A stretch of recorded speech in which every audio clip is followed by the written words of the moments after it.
तो आज हम लोग पढ़ने वाले हैं, थोड़ा जल्दी से खत्म करेंगे सेल बायोलॉजी का पार्ट 2। ठीक है, सेल बायो का सेकेंड पार्ट। इसमें हमारा पहला टॉपिक है बायोमोलिक्यूल और दूसरा पार्ट है हमारा सेल डिविजन। ठीक है, ऑलराइट। ठीक है, तो चलिए बायोमोलिक्यूल में सबसे पहले हम लोग आते हैं कि आखिरकार हम बायोमोल किसी एक लिविंग स्ट्रक्चर के केमिकल कंपोजिशन का एनालिसिस कैसे करते हैं। ठीक है, तो एनालिसिस हम लोग कैसे करते हैं, एनालिसिस ऑफ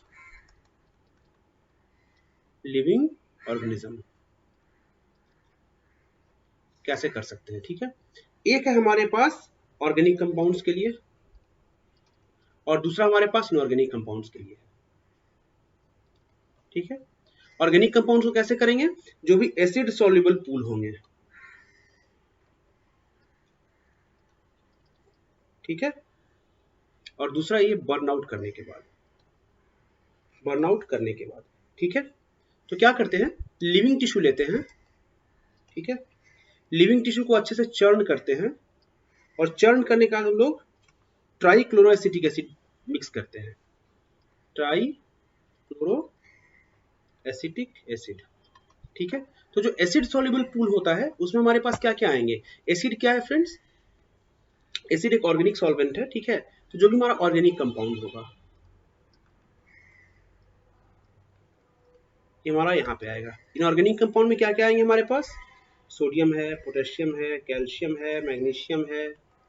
ये जितने भी हमारे इनऑर्गेनिक एलिमेंट्स हैं, मेटल्स हैं, ये सारे के सारे इनऑर्गेनिक में आए। किस में आएंगे, एशेज में मिलेंगे हमें। ठीक है, बर्नआउट एशेज में मिलेंगे। इसी ऑर्गेनिक टिश्यू को पहले ड्राई करते हैं, फिर बर्न करते हैं, तो हमें इनऑर्गेनिक कंपाउंड मिलेगा। ठीक है, ओके। आगे हम लोग पढ़ते हैं अमीनो एसिड्स। बिल्कुल एग्जाम ओरिएंटेड होकर पढ़ेंगे। ठीक है, क्योंकि ये चैप्टर इतना बड़ा है ना कि आगे एमबीबीएस में चल के आपको पूरी की पूरी किताब मिलने वाली है इसके ऊपर। और वो किताब ऐसी होगी जो फर्स्ट ईयर के बच्चों की रातों की नींदें उड़ा देंगी, मेरा यकीन मानो। शब्दों को याद रखना। ठीक है, एक साल बाद मिलेंगे यदि भगवान ने चाहा और आपने एग्जाम को क्लियर किया अच्छे से फ्लाइंग कलर से, जो कि मेरी उम्मीद है कि सब लोग करोगे इसीलिए। ठीक है, चलो, तो एमिनो एसिड का जो बेसिक स्ट्रक्चर है वो इस तरीके का होता है।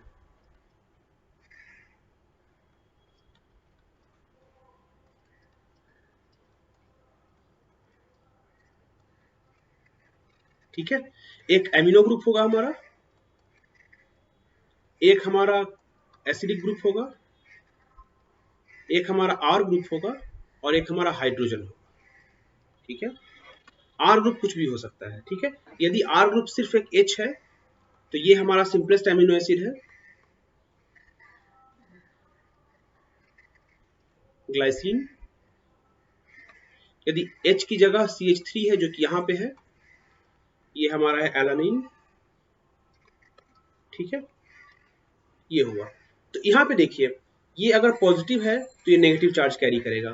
ठीक है, यहाँ भी पॉजिटिव, ये नेगेटिव, तो इनको क्या कहते हैं, न्यूट्रल एमिनो एसिड्स कहते हैं। ठीक है, तो चलिए यहाँ से क्लासिफिकेशन स्टार्ट करते हैं। सबसे पहले शुरू करते हैं neutral amino acid.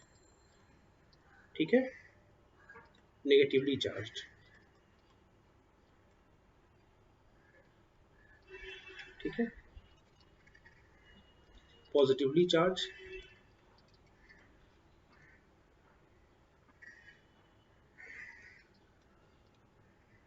Polar, uncharged,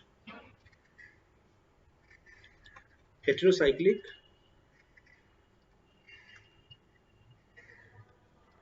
sulphur containing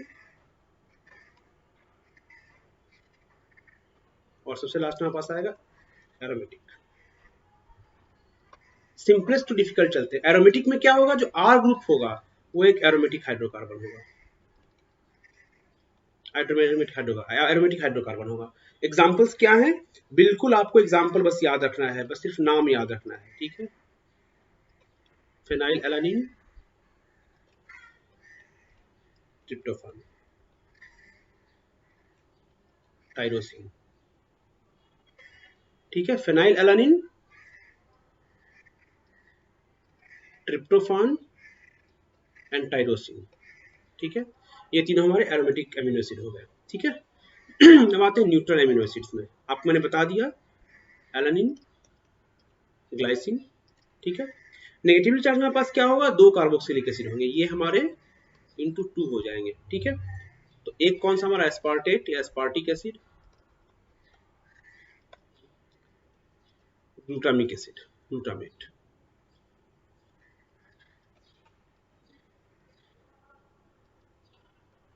ठीक है। एस्पार्टेट का स्ट्रक्चर क्या है भाई, एलानिन की तरह है, बस फर्क क्या है मैं आपको दिखा दूंगा। COH H CH2 COH, ये एस्पार्टेट हो गया, ठीक है। ग्लूटामेट में थोड़ा सा फर्क हो जाता है, नाउ COH, ठीक है। ये हमारा ग्लूटामेट का हो गया। अगर यहाँ पे है तो ये एस्पार्टेट है, और अगर यहाँ तो है ये ग्लूटामेट है, ठीक है। बढ़िया जी। ये हो गया। पॉजिटिवली चार्ज में पास क्या है, पॉजिटिवली चार्ज में जैसे हमने नेगेटिव चार्ज में क्या पढ़ा था कि एक्स्ट्रा COOH होगा, पॉजिटिव में हमारे पास एक्स्ट्रा NH होगा, NH2 होगा हमारे पास एक्स्ट्रा, ठीक है। क्या एग्जांपल हमारे पास, लाइसिन। लाइसिन हमारे पास किस तरीके का होगा, तो लाइसिन का स्ट्रक्चर कुछ ऐसा होगा।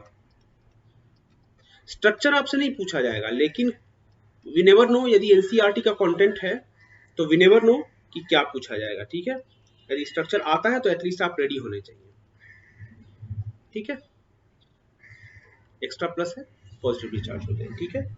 इसके अलावा और कौन से हैं, हिस्टीडीन, आर्जिनिन, जिस, ठीक है, ये हमारे पॉजिटिवली चार्ज होते हैं। पोलर बट अनचार्ज, तो पोलर एंड अनचार्ज क्या होगा, जिसमें हमारे पास ऐसे कुछ फंक्शनल ग्रुप अटैच्ड होंगे, ऐसे हमारे पास ग्रुप्स होंगे जो कि पोलर होंगे लेकिन उनमें कोई स्पेसिफिक चार्ज नहीं होगा। कौन कौन से ग्रुप हो सकते हैं, OH ग्रुप सबसे पहले हमारे जहन में आता है, अल्कोहलिक ग्रुप, ठीक है। तो इसका क्या एग्जांपल है, सीरीन। सीरीन का क्या स्ट्रक्चर है भाई,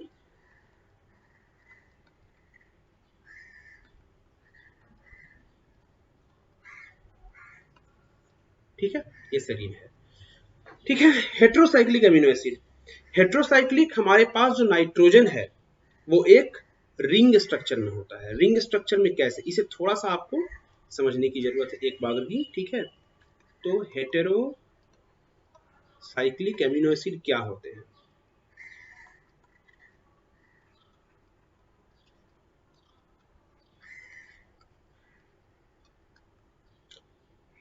नाइट्रोजन की वैलेंसी 3 है, ठीक है। ये हमारा है प्रोलीन। तो नाइट्रोजन हमारे पास क्या है, एक रिंग स्ट्रक्चर में है, तो दिस इज हेट्रोसाइक्लिक रिंग, ठीक है। क्या क्या इसका एग्जांपल, एक तो प्रोलीन मैंने बताया, दूसरा हिस्टीडीन। हिस्टीडीन हमारे पास एक और चीज का एग्जांपल था, पॉजिटिवली चार्ज भी था। तो हिस्टीडीन क्या है हमारे पास, पॉजिटिवली चार्ज प्लस हेट्रोसाइक्लिक,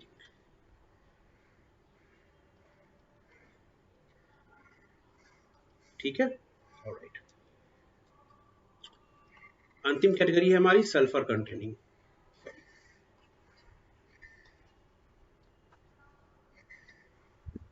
ठीक है। सल्फर कंटेनिंग सबसे सिंपल याद रखना, सिस्टीन, मेथियोनिन, दो ही है सल्फर कंटेनिंग, ठीक है। सल्फर कहाँ कैसे अटैच होगा देख लीजिए एक बार, ये हमारा कार्बन है, ठीक है।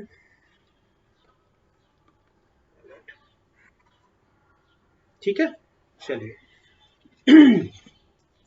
एक कॉन्सेप्ट है हमारे पास अमीनो एसिड में, ज्विटर आयन का। तो ज्विटर आयन क्या होता है, अमीनो एसिड जनरली दो तरह के कॉन्फ़िगरेशन में हो सकते हैं, एक एनायनिक और एक कैटायनिक, ठीक है। तो एनायनिक फॉर्मेशन हमारा क्या हो सकता है, जब NH के प्लस एक्स्ट्रा प्लस हो, सॉरी कैटायनिक होगा ये, और हमारा एनायनिक फॉर्म क्या होगा, तो H2N CH CO पर एक माइनस हो, ठीक है। ऑलराइट, एक ऐसा पीएच, ठीक है, यदि हम एक देखें जो एक ऐसा पीएच जहां पे कि दोनों एक ऐसे फॉर्म में एग्जिस्ट करें जहां पे कि पॉजिटिव भी हो और नेगेटिव भी हो, ठीक है। ये पीएच हर अमीनो एसिड के लिए अलग अलग हो सकता है, ठीक है। इसे हम ज्विटर आयन कहते हैं, इस कॉन्फ़िगरेशन को ज्विटर आयन कहते हैं। ऑलराइट, ठीक है। ये किसी भी हर जो मैंने पीएच की बात की, तो एक न्यूट्रल पीएच होता है जहां पे ज्विटर आयन के रूप में ये एग्जिस्ट करेगा, लेकिन ये पीएच हर एक के लिए अलग अलग हो सकता है, हर एक एमिनो एसिड के लिए पीएच अलग अलग हो सकता है, ठीक है। ऑलराइट, कुछ फैक्ट्स हम यहाँ पे अब ध्यान रखेंगे। नंबर 1 फैक्ट, ठीक है। प्रोलीन में NH ग्रुप होता है, NH2 नहीं होता है, तो इसे हम लोग स्पेशल नाम देते हैं इमिनो एसिड, अमीनो एसिड, ठीक है। ग्लाइसिन के अलावा ऑल अमीनो एसिड्स आर लेवोरोटेटरी, ठीक है। नेचुरली ऑकरिंग अमीनो एसिड्स की मैं बात कर रहा हूँ, ठीक है। Simplest is glycine, most complex tryptophan,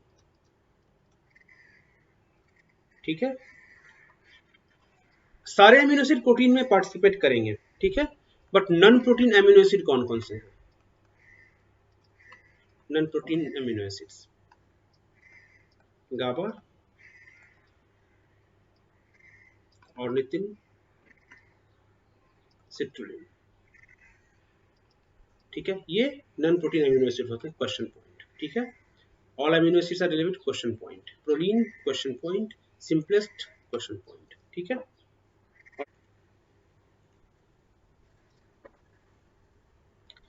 चलिए अब हम आते हैं आगे कुछ बेसिक्स पे, ठीक है। तो एक कॉन्सेप्ट है हमारे पास, देखिए मैं कुछ कुछ टॉपिक्स को मैं स्किप कर रहा हूँ, रीजन बीइंग कि मैं एग्जाम ओरिएंटेड होते जा रहा हूँ धीरे धीरे, ठीक है। कि जो भी आपके एग्जाम के लिए इंपॉर्टेंट रिवीजन के लिए सिर्फ मैं उन्हीं चीजों को यहाँ पे डालूंगा, ठीक है। तो एक टॉपिक आप याद रखिए, मोस्ट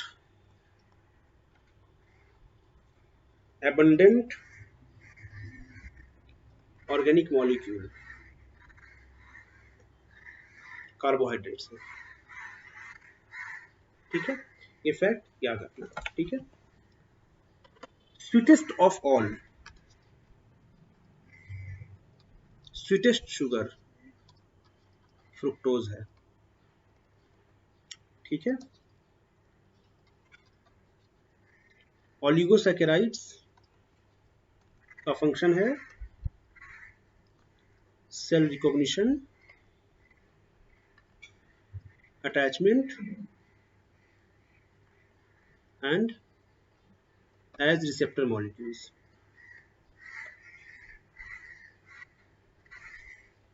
ठीक है।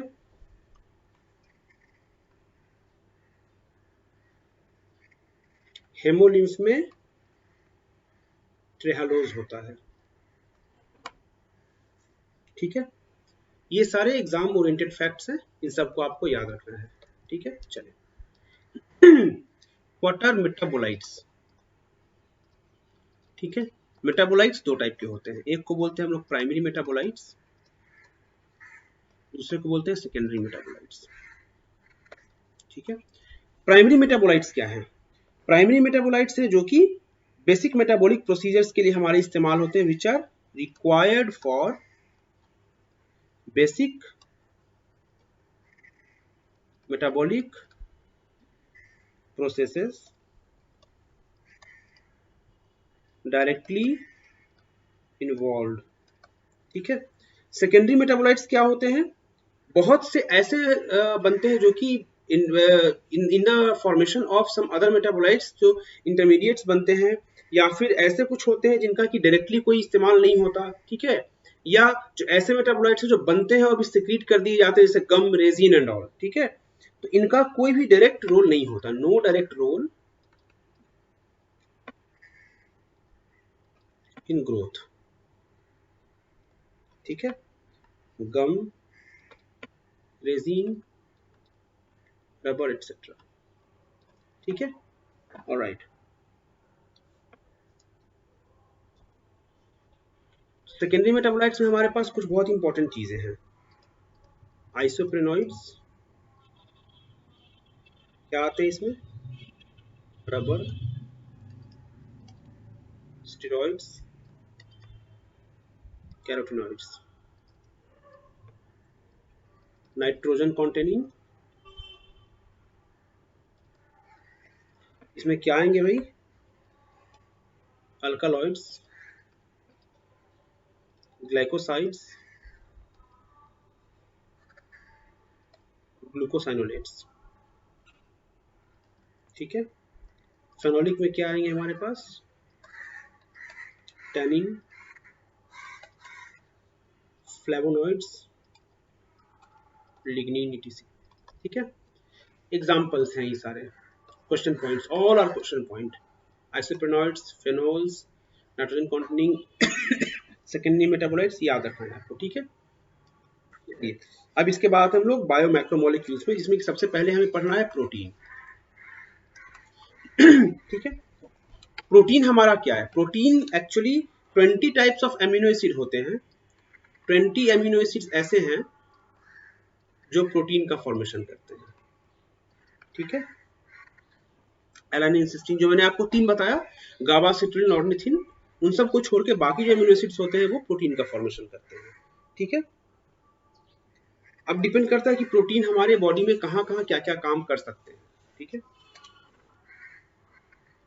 कोलाजन प्रोटीन है भाई, ठीक है, ग्राउंड सब्सटेंस के रूप में काम करता है, इंटरसेलुलर ग्राउंड सब्सटेंस के रूप में काम करता है ये 2 सेल्स के बीच में, ठीक है। दूसरा है ट्रिप्सिन, जो एंजाइम होता है, alright. Other one is insulin, एक पेप्टाइड हार्मोन है।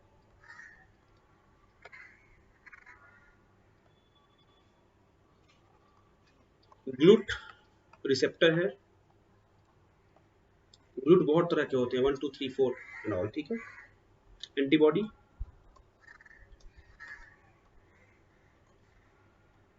इम्यूनिटी, ठीक है, ऑलराइट। ये प्रोटीन के बारे में बेसिक हमारी जानकारी थी, ठीक है। अब थोड़ा सा डिटेल में हम लोग जानेंगे पॉलीसेकेराइड्स के बारे में, ठीक है। पॉलीसेकेराइड्स, पॉलीसेकेराइड्स क्या होते हैं, ठीक है। तो मोर देन 10 मोनोसेकेराइड यूनिट यदि जुड़ जाते हैं तो उसे हम लोग पॉलीसेकेराइड्स कहते हैं, ठीक है। इन्हें ग्लाइकेंस भी कहा जाता है। और क्या हो सकते हैं ये, ब्रांच्ड हो सकते हैं या फिर अनब्रांच्ड हो सकते हैं, ऑलराइट, ठीक है। तो type of polysaccharide on the basis of function हमें पढ़ना है। तो पहला हमारे पास है स्टोरेज, दूसरा फंक्शन है स्ट्रक्चरल, और तीसरा फंक्शन है म्यूको सब्सटेंस। स्टोरेज में हमारे पास 2 होते हैं, एक है स्टार्च, दूसरा है ग्लाइकोजन। स्टार्च प्लांट्स के लिए स्टोरेज है, ग्लाइकोजन एनिमल्स के लिए है, ठीक है। स्टार्च में क्या होते हैं भाई, एमाइलोज प्लस एमाइलोपेक्टिन, ठीक है। अल्फा 1,4 लिंकेज होती है इनमें। ग्लाइकोजन में क्या होता है भाई, इन्हें एनिमल स्टार्च कहा जाता है। क्या है भाई, ग्लूकोज है, और इसमें 2 तरह की बॉन्डिंग होती है, ठीक है। अल्फा 1,4 होती है ऑन लीनियर स्ट्रक्चर, और अल्फा 1,6 होती है ऑन ब्रांचिंग। जहां से ब्रांच होगा सीधे वाले में अल्फा 1,4 होगा, और जहां से ब्रांच होना होगा ना वहां पे अल्फा 1,6 से ब्रांच निकलेगा और फिर से यहाँ पे अल्फा 1,4 शुरू हो जाएगा, ठीक है। मतलब जहां ब्रांच होनी है सिर्फ ब्रांच पे अल्फा 1,6 होगा, एंड फिर जो लीनियर ब्रांच से निकलेगा फिर वहां से 1,4। फिर मान लो यहाँ से कहीं से ब्रांच निकलना है, फिर से वहां अल्फा 1,6 बॉन्ड होगी, और फिर यहाँ पे अल्फा 1,4 कंटिन्यू हो जाएगी लीनियर में, ठीक है। इस कॉन्सेप्ट को आपको याद रखना है, ठीक है। और स्ट्रक्चरल में आते हैं, ठीक है। स्ट्रक्चरल कितने तरह के होते हैं, काइटिन, सेलुलोज। काइटिन का क्या काम है, हमने एक बार पढ़ा था, ऑर्थोपोड्स का एक्सोस्केलेटन होता है थोड़ी देर पहले।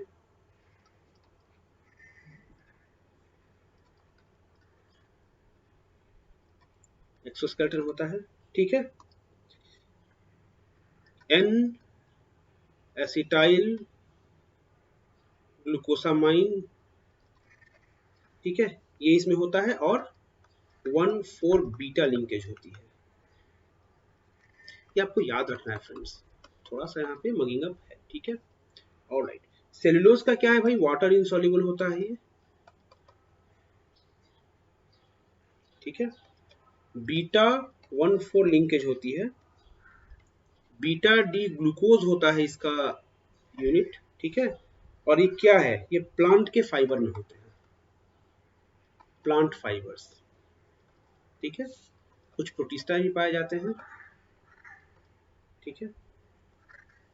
ऑलराइट, और सबसे अच्छा इसका एग्जांपल कॉटन, रुई, ठीक है।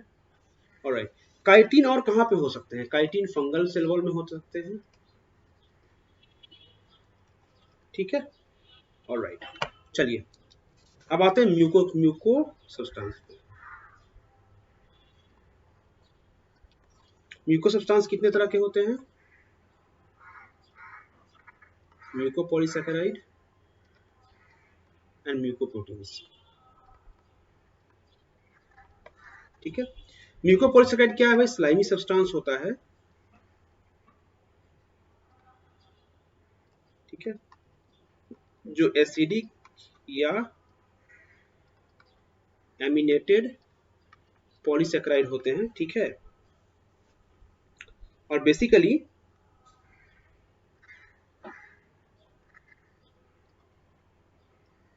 ग्राउंड और पैकिंग सब्सटेंस होते हैं ये, किसके, कनेक्टिव टिश्यू के। एग्जाम्पल क्या है हमारा, सबसे common example hyaluronic acid,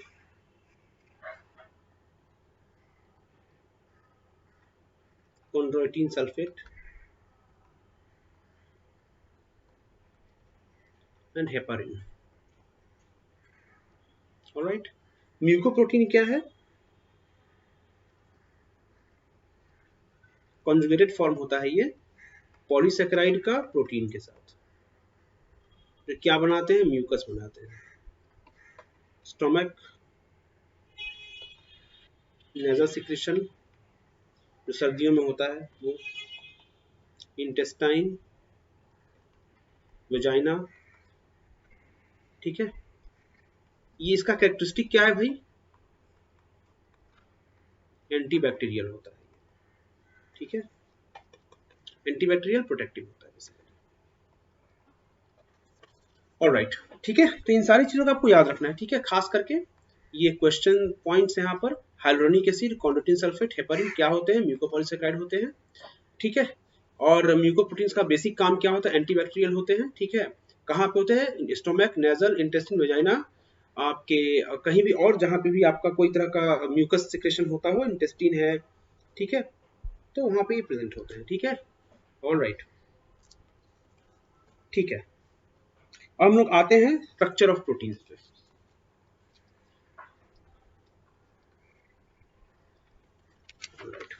basically structure हमारे पास चार तरह के स्ट्रक्चर्स हैं, one is primary, other is secondary, tertiary, quaternary, ठीक है।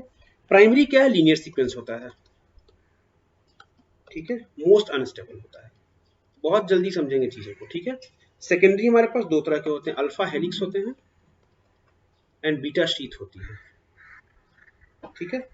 अल्फा हेलिक्स क्या है हमारे पास, बेसिकली इनको थोड़ा सा अच्छे समझेंगे। सेकेंडरी स्ट्रक्चर, अल्फा हेलिक्स में हमारे पास 3.5 एमिनो एसिड का ईच टर्न होता है,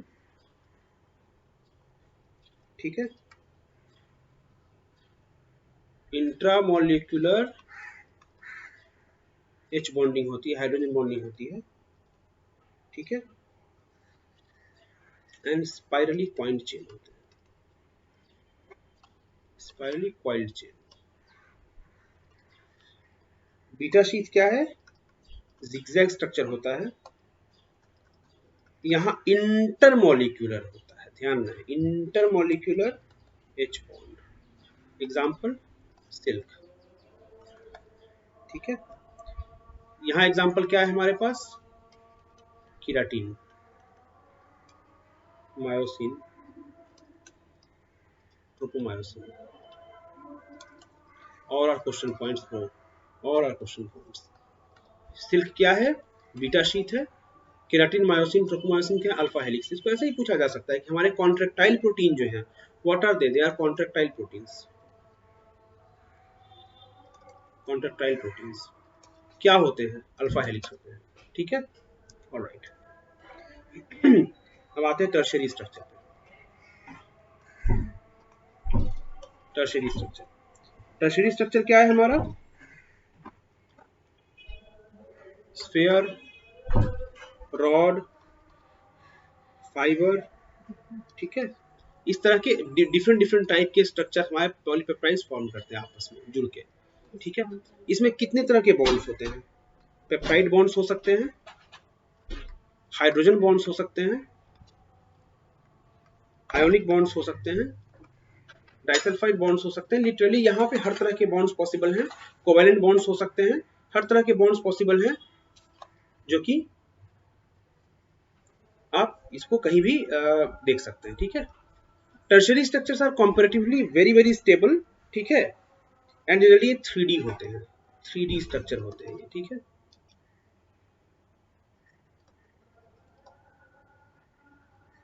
अब आते हैं क्वाटरनरी स्ट्रक्चर पे। ऑलराइट, क्वाटरनरी स्ट्रक्चर बेसिकली ये मल्टीमेरिक प्रोटीन्स में पाए जाते हैं, मल्टीमेरिक प्रोटीन्स। ठीक है, 2 और मोर पॉलीपेप्टाइड चेन्स मिलके बनाते हैं। ठीक है, and each polypeptide develops its own tertiary structure और ये एज अ सब यूनिट काम करते हैं। हमारे कॉम्प्लेक्स हार्मोन्स जैसे इंसुलिन, कोलाजन जो स्ट्रक्चरल है, ठीक है, haemoglobin, these are all quaternary structures। ठीक है, क्वेश्चन पॉइंट। ठीक है, चलो यहाँ आते हैं वाले। ठीक है, इसके बाद हम थोड़ा सा पढ़ लेते हैं BDNA मॉडल क्या है। ठीक है, BDNA model basically most common DNA है। ठीक है, तो BDNA मॉडल में आप जो बिल्कुल मैं बेसिक चीज समझाऊंगा वो आप पहले ध्यान रखें। ठीक है, नंबर 1 कि BDNA का बैकबोन किससे बना होता है, तो बैकबोन जो है वो शुगर, फॉस्फेट, ये जितने भी पॉइंट बता रहा हूं सबके सब आपके क्वेश्चन पॉइंट है। शुगर, फॉस्फेट, शुगर चेन से बना होता है। ठीक है, एन बेसिस कहाँ होते हैं, प्रोजेक्टेड होते हैं, किस तरफ होते हैं, इनसाइड होते हैं, इनसाइड फेसिंग। ठीक है, नंबर 3 पॉइंट, ए और जी के बीच में डबल बॉन्ड होता है, हाइड्रोजन बॉन्ड। ठीक है, और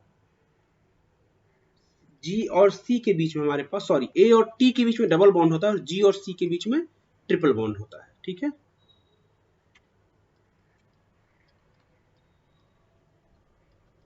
ट्रिपल एच बॉन्डिंग होती है। ठीक है, जो कंप्लीट स्ट्रक्चर है वो हेलिकल स्टेयरकेस के फॉर्म में होता है, इसको डबल हेलिक्स कहा जाता है। ठीक है, 1 स्टेप 1 बेस पेयर। ठीक है, 10 स्टेप 1 टर्न। ठीक है, पिच 34 एंगस्ट्रम की होती है। ठीक है, तो अगर कंप्लीट एक हेलिक्स की पिच अगर 34 एंगस्ट्रम की है, ठीक है, तो एक बेस पेयर का राइज कितने का होगा, तो 1 बीपी राइज 3.4 एंगस्ट्रम का होगा। ठीक है, ऑलराइट। एक स्टेप पर, अब एक बात ध्यान दीजिए, एक हेलिक्स पूरा ऐसे टर्न होने का मतलब है 360 डिग्री टर्न, और हमारे पास कितने बेस पेयर हैं, 10 बेस पेयर मिलके एक हेलिक्स बनाते हैं। तो एक बेस पेयर टर्न कितने का होगा, वन टर्न कितना होगा, 36 डिग्री का होगा। ठीक है, ये पूरी की पूरी कैरेक्टरिस्टिक जो है हमारी बी डीएनए की है। ठीक है, इसको आप ध्यान रखें, पूरा का पूरा क्वेश्चन पॉइंट है। इसके अलावा और भी टाइप के डीएनए होते हैं, आप आगे मेडिकल कॉलेज में आओ, सब पढ़ने को मिलेगा आपको। ठीक है, ऑलराइट। लिविंग स्टेट क्या है हमारा, ठीक है, लिविंग स्टेट बेसिकली एक non equilibrium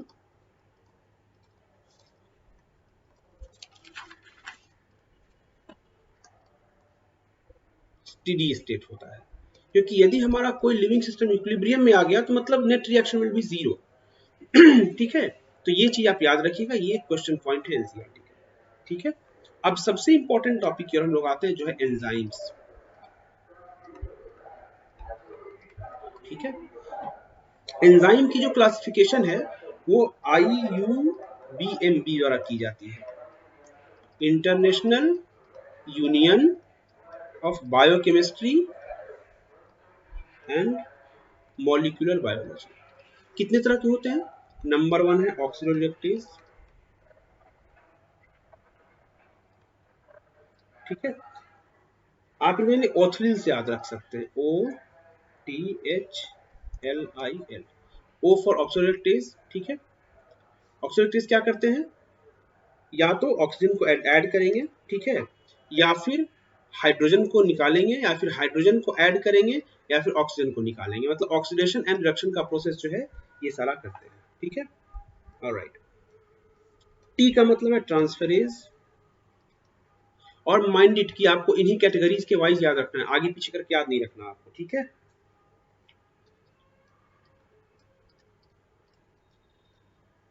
transfer of one group to other. ठीक है, एच है हमारे पास, ध्यान रखना यहाँ पे थोड़ा कंफ्यूजन आपको बनेगा, हाइड्रोलेज। ठीक है, हाइड्रोलेज क्या है, ब्रेकडाउन विथ वाटर एडिशन। पानी को जोड़ के जो ब्रेकडाउन होगा, ठीक है, तो वो हमारा हाइड्रोलेज में आएगा। ठीक है, एग्जांपल्स क्या हैं, एमाइलेज, सुक्रेज, लैक्टेज। ट्रांसफरेज के हमारे पास क्या थे, यदि एक ग्रुप पे लगा हुआ है, तो अगर सबस्ट्रेट पर एक ग्रुप लगा हुआ है और दूसरा हमारे पास अगर कोई आया, ठीक है, एस डैश, तो ये एस डैश पे ट्रांसफर कर देगा जी को और एस को रिलीज कर देगा। ठीक है, ये था हमारे पास ट्रांसफरेंस। ठीक है, ऑलराइट। अगला है एल। एल का मतलब हमारा लाइएज। ध्यान रखना यहाँ पे पानी जोड़ के करता था, ये बिना पानी जोड़े करता है। ठीक है, breakdown without addition of water. ठीक है, पानी जोड़े बिना करेगा ये। Alright, I, isomerase. ठीक है, जैसे G6P को कन्वर्ट करेगा G1P में, glucose 6 phosphate to glucose 1 phosphate. ठीक है, आइसोमेरेज कितने टाइप के हो सकते हैं, एपीमरेज, आइसोमरेज, म्यूटेज। ठीक है, ये तीनों आइसोमरेज टाइप के एंजाइम है, और कितने, कौन सी कैटेगरी, कैटेगरी 5 में बिलोंग करते हैं। लास्ट एल का मतलब क्या है, लाइगेजेस।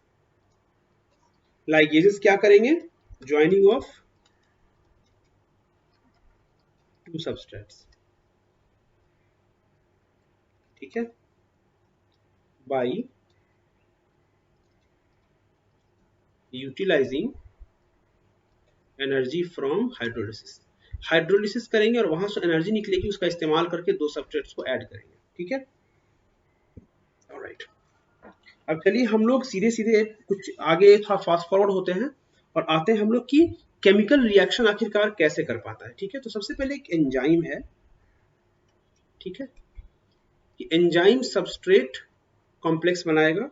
ठीक है, फिर एंजाइम प्रोडक्ट कॉम्प्लेक्स बनेगा, एनएन प्रोडक्ट अलग, एंजाइम अलग, सबस्ट्रेट अलग था, enzyme substrate, enzyme product, product plus enzyme, ठीक है। बेसिकली कुछ ऐसा होता है कि एंजाइम के ऊपर एक एक्टिव साइट होती है, ठीक है। तो एक्टिव साइट क्या करता है, सबस्ट्रेट को अटैच होने के लिए, जो हमारे रिएक्शन के जो सबस्ट्रेट्स होते हैं उनको अटैच होने के लिए प्रॉपर जगह देता है, ठीक है। एंड वहां पे क्या होता है, जो कि इफेक्टिवली अटैच होते हैं, इफेक्टिवली आपस में रिएक्ट कर पाते हैं, ठीक है। तो बेसिकली एंजाइम्स आर क्या, they are biological catalysts, and catalyst by standards they are very very strong catalysts. For example, यदि आप नॉर्मल CO2 और H2O को मिलाकर आप H2CO3 बनाएंगे तो विदाउट कैटलिस्ट ये आपका तकरीबन 200 मॉलिक्यूल पर आवर बनेगा। लेकिन अगर यहाँ पे आप कार्बोनिक एनहाइड्रेज बना देते हैं, लगा देते हैं, तो ये 600 मॉलिक्यूल पर सेकेंड बना सकता है, around 10 to 12 million times fast कर देता है रिएक्शन को, ठीक है। अब इसमें एक चीज देखते हैं कि दो तरह के रिएक्शन होते हैं, endothermic reaction and exothermic reaction. ध्यान से देखना भैया, सीधे सीधे क्वेश्चन पूछा जाएगा इस चार्ट से।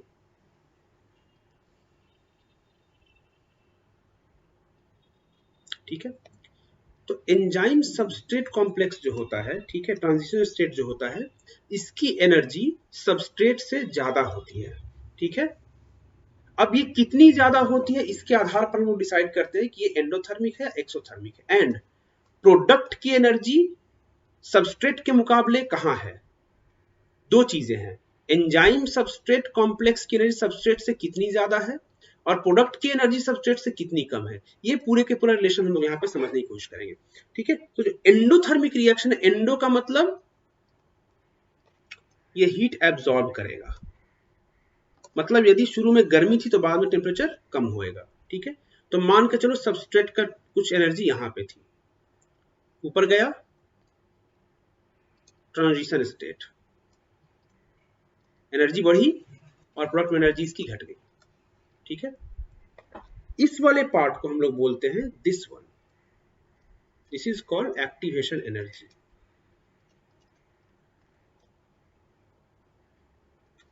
ठीक है। अब यहां पे आप देखो, सबस्ट्रेट की एनर्जी हाई थी, प्रोडक्ट की एनर्जी लो हुई, ठीक है, दैट्स इट।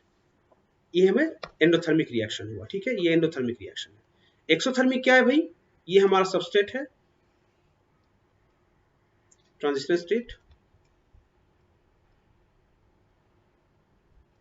प्रोडक्ट एनर्जी, ठीक है।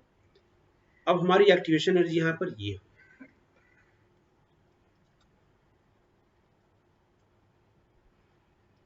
ठीक है। यहां आप एक चीज ध्यान दो, प्रोडक्ट की एनर्जी सबस्ट्रेट से ज्यादा है, राइट।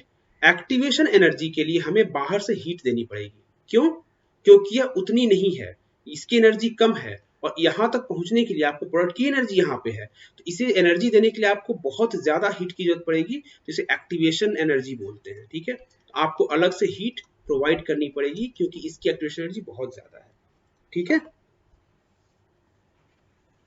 तो हम लोग इस दोनों चार्ट्स को समझेंगे, ये हमारा एंडोथर्मिक का चार्ट है और ये हमारा एक्सोथर्मिक का चार्ट है, ठीक है। प्रोडक्ट की एनर्जी लेवल ज्यादा होगी हमारे सबस्ट्रेट से, दैट्स इट। अब हम आगे आते हैं, फैक्टर्स अफेक्टिंग एंजाइम एक्टिविटी। ये हमारे बायोमोलिक्यूल चैप्टर का लास्ट है, लेकिन सबसे ज्यादा इंपॉर्टेंट होगा ये हमारा, ठीक है, क्योंकि यहाँ पे हम लोग कुछ बहुत ही अच्छे कॉन्सेप्ट पढ़ने वाले हैं, ठीक है। चलो, सबसे पहले हम लोग पढ़ेंगे माइकलिस मेंटन इक्वेशन।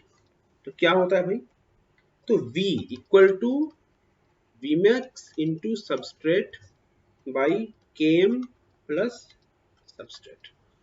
यहाँ V क्या है, V है वेलोसिटी ऑफ रिएक्शन, Vmax क्या है, maximum velocity at enable, S क्या है,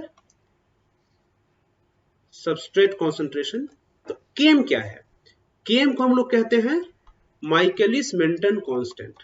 माइकलिस मेंटन कांस्टेंट कैसे निकालेंगे, तो कुछ देर के लिए हम लोग मानते हैं कि let Km is equal to S है, ठीक है।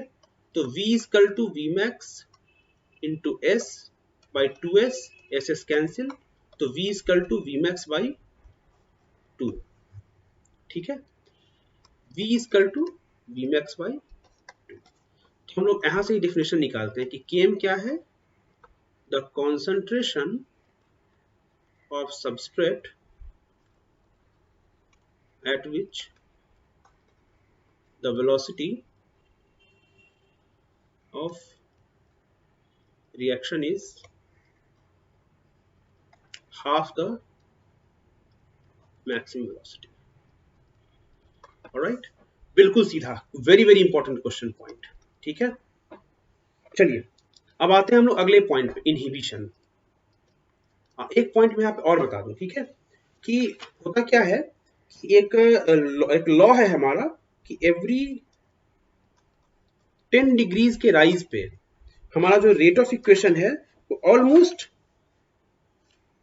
2 टाइम्स के आसपास बढ़ जाता है। ये बहुत ही क्रूड सा हमारा रूल है, ठीक है, बट फिर भी इसे हम एक मान के रख सकते हैं, ठीक है, कि लगभग लगभग डबल होता है हर 10 डिग्री के राइज। लेकिन ये हमेशा नहीं होगा, एक लेवल पे आने के बाद क्या होगा, हाई टेम्परेचर पर हमारा एंजाइम जो कि प्रोटीन है वो डीनेचर कर जाएगा, तो उसके बाद हमारी वेलोसिटी बढ़नी बंद हो जाएगी।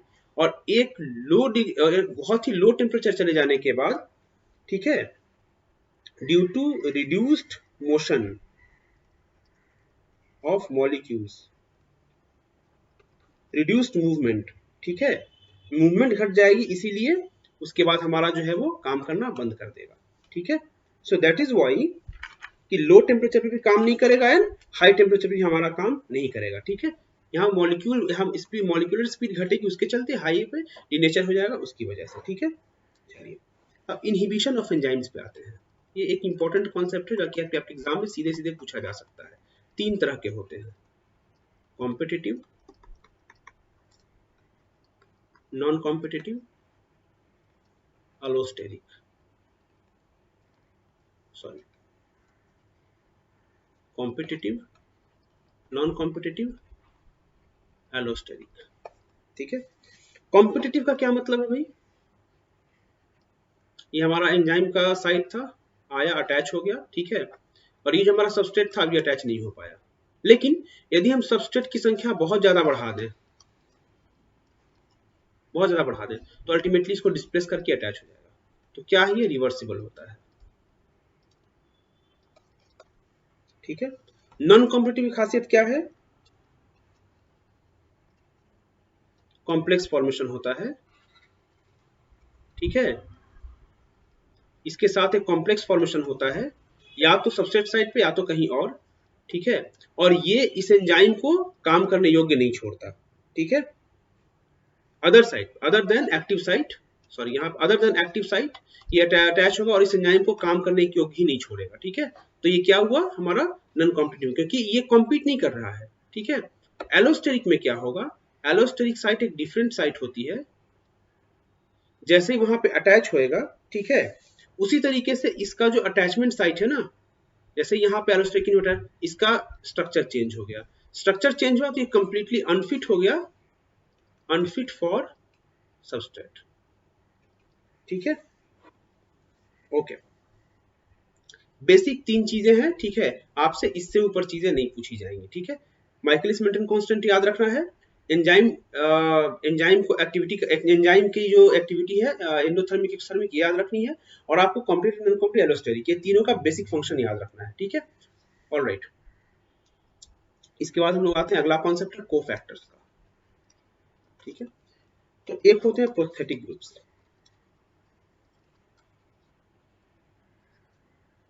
दूसरा है कोएंजाइम, और तीसरा है मेटल आयंस, ठीक है। प्रोस्थेटिक ग्रुप्स क्या होते हैं भाई, ऑर्गेनिक कंपाउंड्स होते हैं,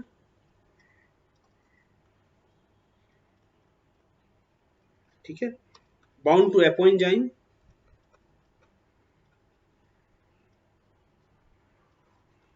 ठीक है।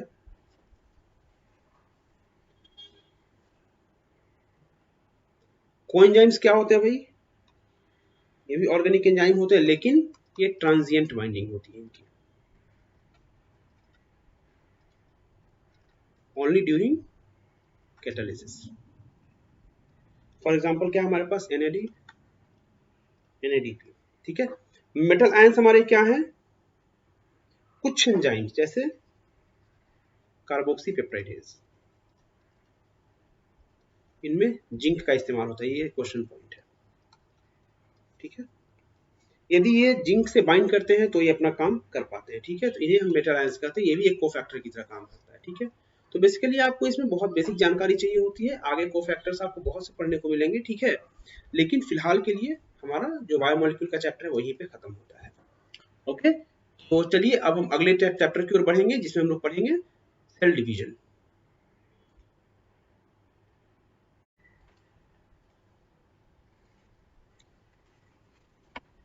अब हम लोग पढ़ने वाले हैं अगला चैप्टर जो है सेल डिवीजन, ठीक है।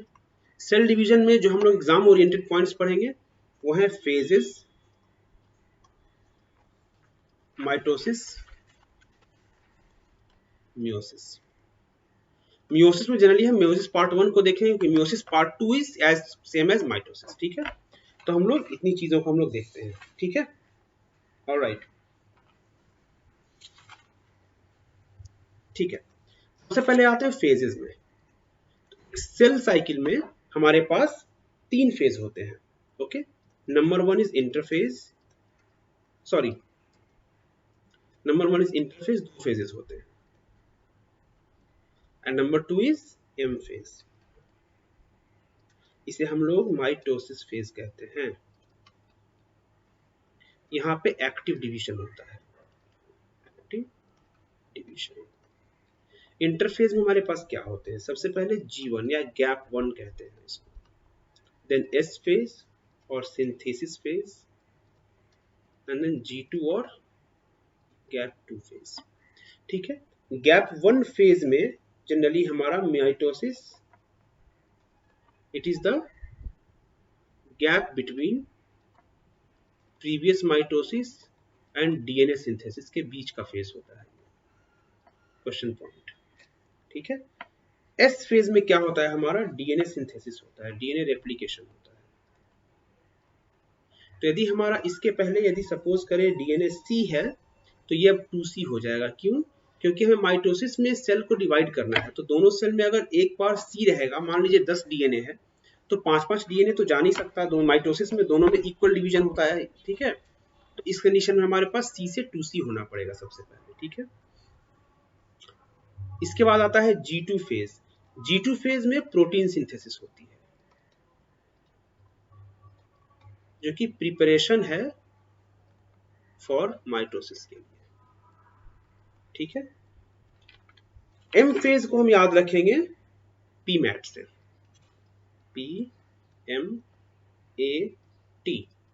Prophase, metaphase, anaphase, telophase, and last one is cytokinesis, ठीक है। चलिए अब हम एक एक करके शुरू करते हैं। इंटरफेज के बारे में मैंने आपको बता दिया, ठीक है। इसमें और पॉइंट्स आपको जानने जरूरी हैं, जो कुछ ऐसे हैं, ऑलराइट। जीवन में क्या होता है, RNA एंड प्रोटीन का सिंथेसिस होता है, ठीक है। कई सेल जीवन के बाद G0 फेज में चले जाते हैं, जिसको हम लोग क्विसेंट फेज कहते हैं, क्विसेंट फेज कहते हैं। क्विसेंट फेज में सेल मेटाबॉलिकली एक्टिव होता है, cell is metabolically active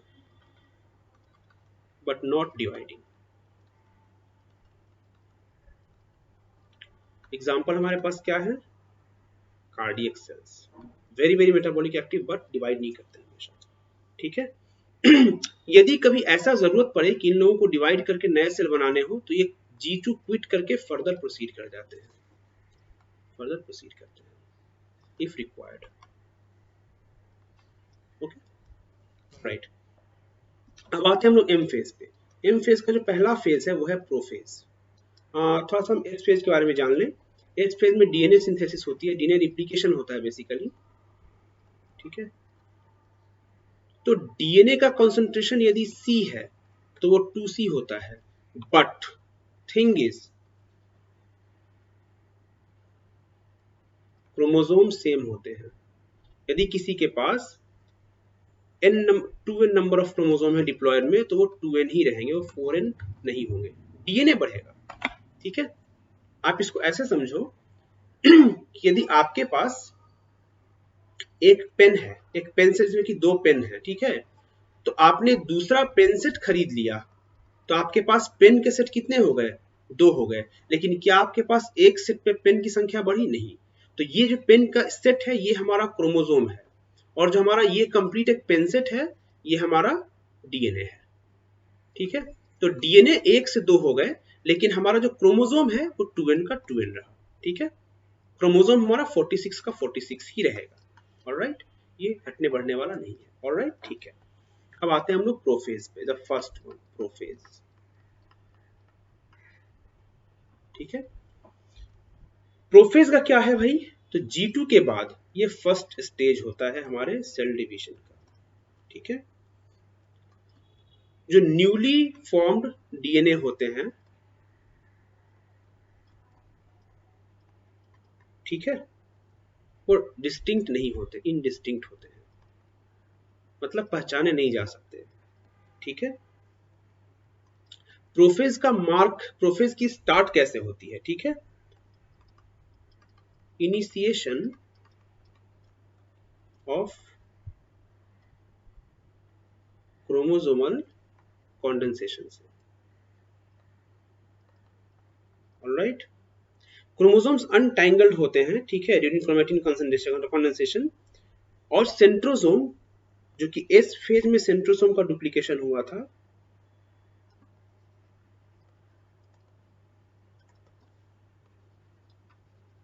movement of centrosome to opposite poles. ठीक है, यहां एंड में क्या होता है? एंड ऑफ प्रोफेज में Golgi body, ER and nuclear membrane, ये सारे के सारे डिसअपियर कर जाते हैं। ठीक है, ये एंड मार्क करता है प्रोफेज का। क्वेश्चन पॉइंट है, क्वेश्चन पॉइंट है, क्वेश्चन पॉइंट। मैं जो भी लिखवा रहा हूँ सबके सब क्वेश्चन पॉइंट है। ठीक है, क्योंकि मैं कहानी नहीं बोलूंगा जो पूरी की पूरी एनसीईआरटी में लिख रखी है। ठीक है, उतनी कहानी बोल के किसी का फायदा नहीं होता। ठीक है, चलो मेटाफेज। मेटाफेज एम से आप याद रखना, एम का मतलब है कि आपकी मॉर्फोलॉजी। ठीक है, एम फॉर मॉर्फोलॉजी। किसकी मॉर्फोलॉजी? क्रोमोसोम्स की मॉर्फोलॉजी क्लियरली विजिबल होती है। ठीक है, एम फेज में मेटाफेज मॉर्फोलॉजी बहुत क्लियरली विजिबल होती है। ठीक है, मेटाफेज क्रोमोसोम क्या होता है? 2 सिस्टर क्रोमैटिड्स होते हैं। ठीक है, सेंट्रोमियर से अटैच्ड होते हैं, और जो इनके साइड में प्लेट होता है काइनेटोकोर, यहां से हमारे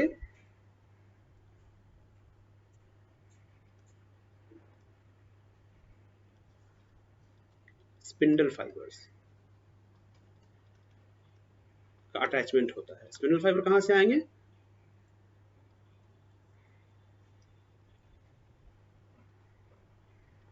सेंट्रोसोम से आएंगे। ठीक है, सेंट्रोसोम से कहा, सेंट्रोसोम का क्या हुआ था भाई? सेंट्रोसोम का डिवीजन हुआ था एस फेज में। ठीक है, और जो सेंट्रोसोम्स 2 अलग अलग छोर पे जा चुके हैं, ठीक है, वहां से हमारे स्पिंडल फाइबर्स निकलेंगे and they will attach to the kinetochores. Okay, fine. Metaphase में एक चीज होती है कि जितने भी क्रोमोसोम्स होते हैं ना, एक मेटाफेज प्लेट के रूप में अलाइन हो जाते हैं। This is called metaphasic plate. Metaphase plate, centrosomes attached attached attached. ठीक है,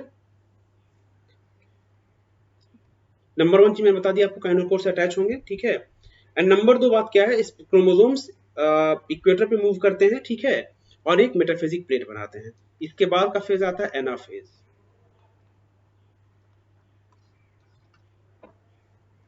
ठीक है,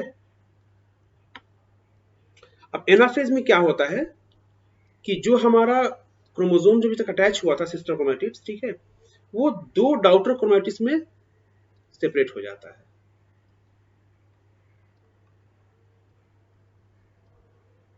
ठीक है, और ये अपोजिट पोल की ओर मूव करना स्टार्ट कर देते हैं।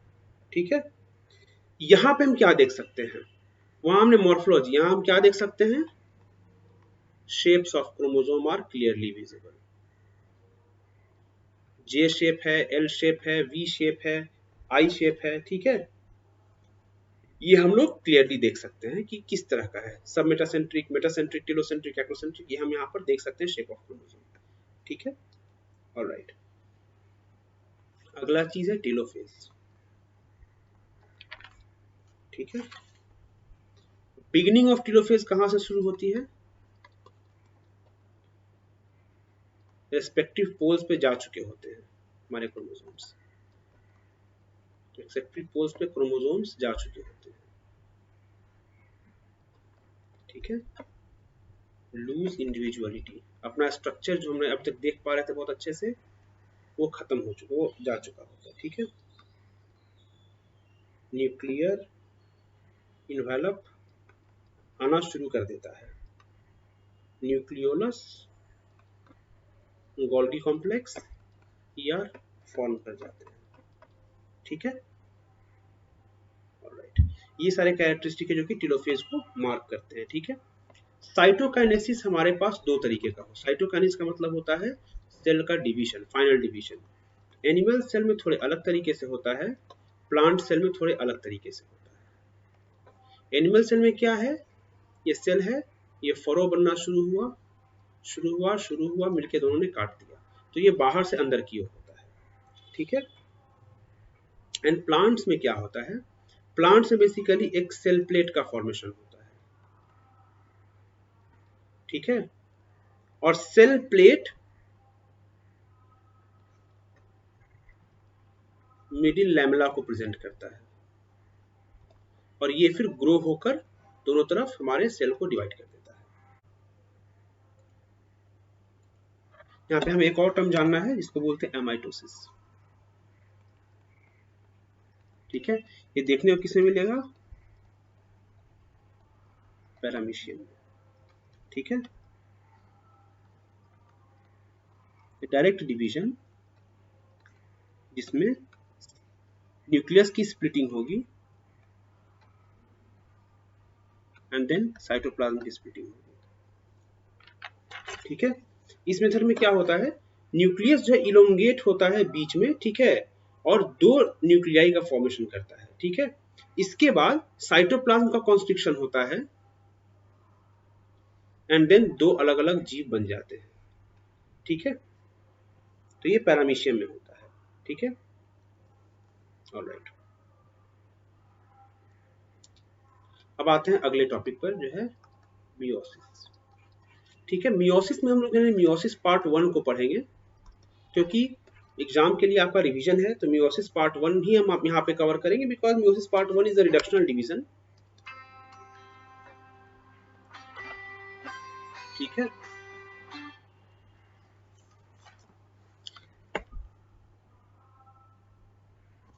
Meiosis part 1 is a reductional division.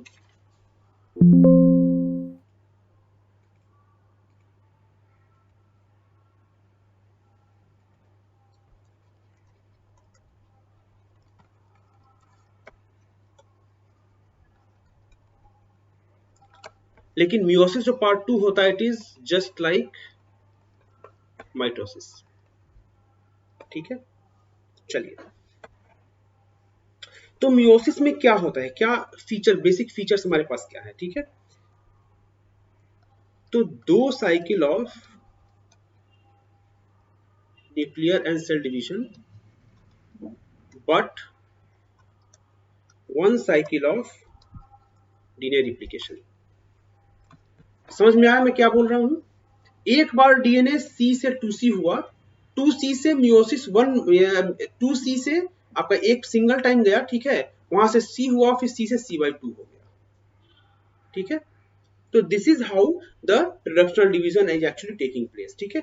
DNA का जो मल्टीप्लिकेशन है वो सिर्फ एक बार होएगा, जबकि हमारा जो सेल डिवीजन है वो हमारा 2 बार होगा, ठीक है। All right.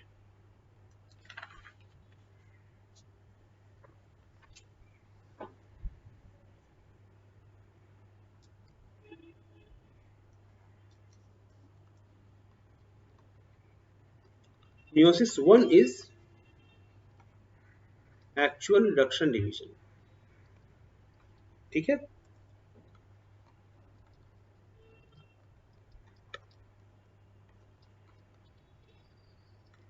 Pairing and recombination यहाँ पे मौजूद होता है, ठीक है। एंड में 4 हैप्लॉइड सेल्स फॉर्म करते हैं, माइंडेड। वहां पे क्या था, माइटोसिस में 1 से 2 डिप्लॉइड से डिप्लॉइड बनते थे, 2n से 2n बनते थे, ठीक है। ऑलराइट, जल्दी से हम लोग आते हैं मियोसिस 1 में। यहाँ हम लोग सारे को एक साथ देखेंगे, सारे स्टेज को एक साथ देखेंगे, ठीक है। तो सबसे पहले हम लोग आते हैं नंबर 1, प्रोफेज। प्रोफेज 1 का नाम देते हैं, सबका नाम प्रोफेज 1, प्रोफेज 2 ऐसे होगा, प्रोफेज 1, मेटाफेज 1 ऐसे होगा, ठीक है। मेटाफेज 1, एनाफेज 1, टेलोफेज 1, इंटरकाइनेसिस, ठीक है।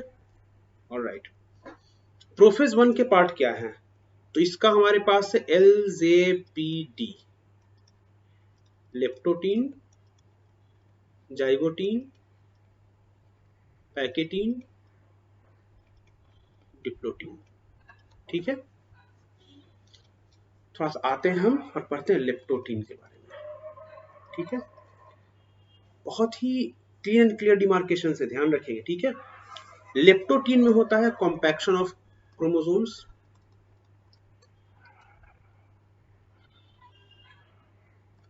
ठीक है। जाइगोटीन में साइनेप्सिस एंड साइनेप्टोनिमल कॉम्प्लेक्स का फॉर्मेशन होता है। पैकेटीन में हमारा रिकॉम्बिनेशन नोड्यूल का फॉर्मेशन होता है, ठीक है। यहाँ एक्चुअल क्रॉसिंग ओवर होती है, ठीक है। होता कुछ ऐसा है कि पहले हमारे क्रोमोसोम दिखने शुरू हो गए, ठीक है। साइनेप्सिस में क्या होता है, हमारे होमोलोगस क्रोमोसोम जो है वो थोड़े से पास आ गए, और ये इज कॉल्ड साइनेप्टोनिमल कॉम्प्लेक्स, ठीक है। अब इसके बाद क्या होता है कि जो ये वाला पार्ट है ये कट के उस तरफ चला गया और ये वाला पार्ट कट के इस तरफ आ गया, ठीक है, क्रॉसिंग ओवर, ठीक है। तो यहाँ पे क्या हुआ, हमारा एक्सचेंज हुआ हमारा जेनेटिक मटेरियल का, ठीक है। तो एक्सचेंज ऑफ जेनेटिक मटेरियल, ठीक है। कौन सा एंजाइम यहाँ पे काम करेगा, recombinase, very very important question point, recombinase, ठीक है। Synaptonemal complex question point, compaction of chromosome question point, all are question points, ठीक है। डिप्लोटीन की बात करें,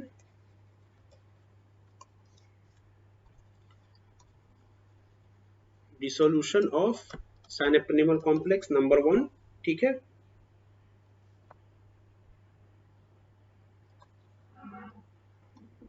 काइजमाटा फॉर्मेशन होगा, ठीक है।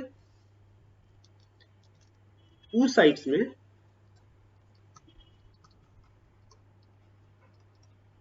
Diplotene can last for even years, oocyte cease कर जाता है, ठीक है।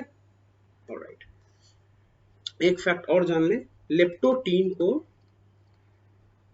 हम लोग बुकेट स्टेज भी कहते हैं। बुकेट से फूल का बुकेट होता है, गुच्छा होता है, ठीक है। तो होता कुछ ऐसा है कि जितने भी हमारे क्रोमोसोम्स हैं ये हमारे डायरेक्टेड होते हैं टुवर्ड सेंट्रियोल्स। तो ये दिखने में एक फूल का गुच्छा जैसा लग रहा है, राइट, फूल का गुच्छा ऐसा लग रहा है, तो इसे इसको बुकेट स्टेज कहते हैं, फ्लावर बुकेट की तरह दिखता है, ठीक है। डिप्लोटीन में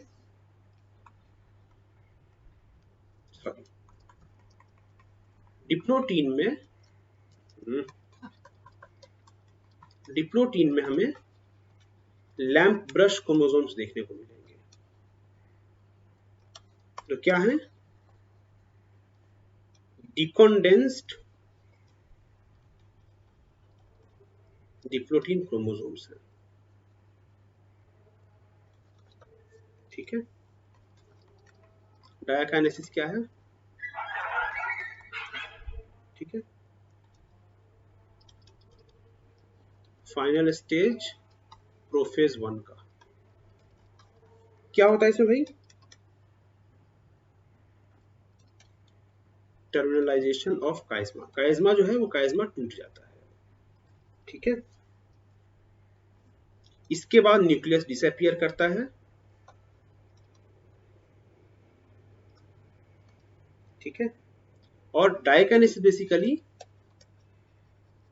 ट्रांजिशन टू मेटाफेज 1 की ओर, ठीक है। ऑलराइट, मेटाफेज 1 बिल्कुल सेम अगेन, ठीक है, कि मेटाफेज 1 में क्या होगा भाई? बाइवेलेंट क्रोमोसोम्स मेटाफेजिक प्लेट बनाएंगे, ठीक है। एनाफेज 1 में क्या होगा? होमोलोगस क्रोमोसोम सेपरेट हो जाएंगे, सेपरेट होंगे, लेकिन sister chromatid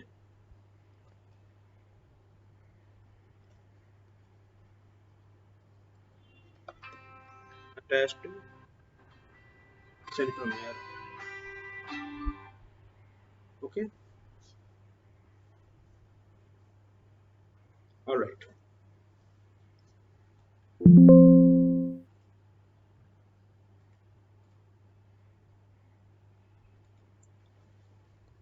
meiosis 2 is just like prophase, बस एक ही चीज है जो आपको जाननी है, ठीक है। टेलोफेज 1 के बारे में थोड़ा सा डिस्कशन कर लें यहाँ पर, ठीक है। न्यूक्लियर मेम्ब्रेन एंड न्यूक्लियोलस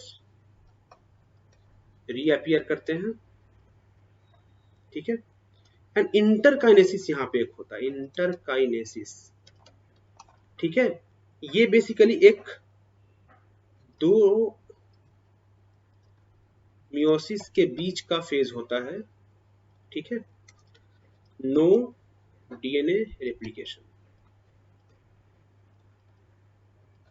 ठीक है। और इसके बाद प्रोफेज 2 की शुरुआत होती है, जो कि बस जैसे नॉर्मल आपका माइटोसिस था बिल्कुल सेम टू सेम प्रोफेज 2 होता है, ठीक है। अब हम लोग जानते हैं सिग्निफिकेंस क्या है भाई, सिग्निफिकेंस ऑफ मायोसिस क्या है। तो नंबर 1,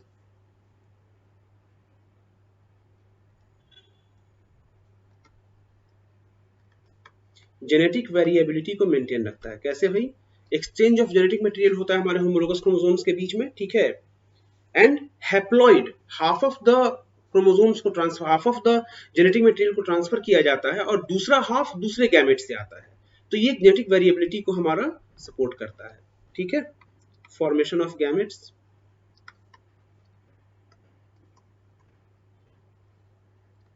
ठीक है। तो हमारा मायोसिस का जनरली यही दोनों जो प्रमुख कारण है हमारे एनिमल सेल में या कहीं भी, हमारे मायोसिस का जो प्रमुख कारण है वो यही है, जो इसकी इसका मूल जो सिद्धांत है, ठीक है। तो चलिए हम लोग यहाँ पे खत्म करते हैं पूरे सेल डिवीजन को। सेल डिवीजन में मेयोसिस 2 में बहुत कुछ नहीं था, मेयोसिस 1 एक समझने वाली चीज थी, LZPD, ठीक है। उसे आप थोड़ा सा याद रखें, स्पेसिफिक कैरेक्टरिस्टिक्स को याद रखें, ठीक है। एंड आई रियली होप कि आपको यहाँ से काफी सारे क्वेश्चंस देखने को मिलेंगे। इसके बाद अगले पार्ट में हम लोग पढ़ेंगे जेनेटिक्स, ठीक है, genetic and law of inheritance, ठीक है। तो वो एक सेपरेट वीडियो में मैं लाऊंगा, ठीक है। तब तक के लिए अपना ख्याल रखें, ऑल द बेस्ट।